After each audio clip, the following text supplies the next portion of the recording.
खरीफ धान विक्रय ପାଇଁ जो नियमावली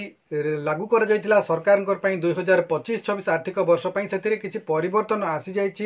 एवं जहाकू नै अनेक चाषी उत्साहित हेबे एवं सेमानक ପାଇଁ निश्चित भाव एक खुशी खबर कहीं ना जो 2025-26 आर्थिक वर्ष ପାଇଁ जो नियमावली गुड़िक लागू कर जाइथिला धान विक्रय ପାଇଁ ସେଥିରେ वंशावली नियम को लागू कर जाइथिला जहा फल रे जो चाषी माने थिले से माने अनेक प्रकार असुविधार सम्मुखीन होउथिले सेमानकू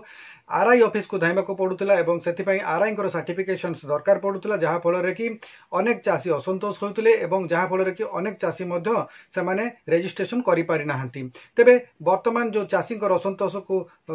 सरकार जो वर्तमान विचार को नैछंती एवं ए जो 2025-26 आर्थिक वर्ष ପାଇଁ जो धान विक्रय रो नियमावली रहितला बा जेउठा आमे कहूछु कि वंशावली नियम रो जो रहितला ताकू वर्तमान से बंद करिसंती एवं जहा बदल रे वर्तमान से एक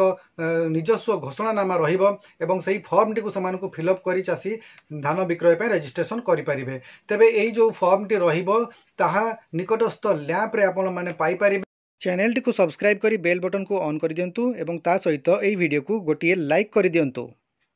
सेठारे ए जो घोषणानामा ପାଇଁ जो फॉर्म टी मिलुची सेही घोषणानामा फॉर्म टी को ठीक भाव में पूरण करी लैंप रे आपण निजर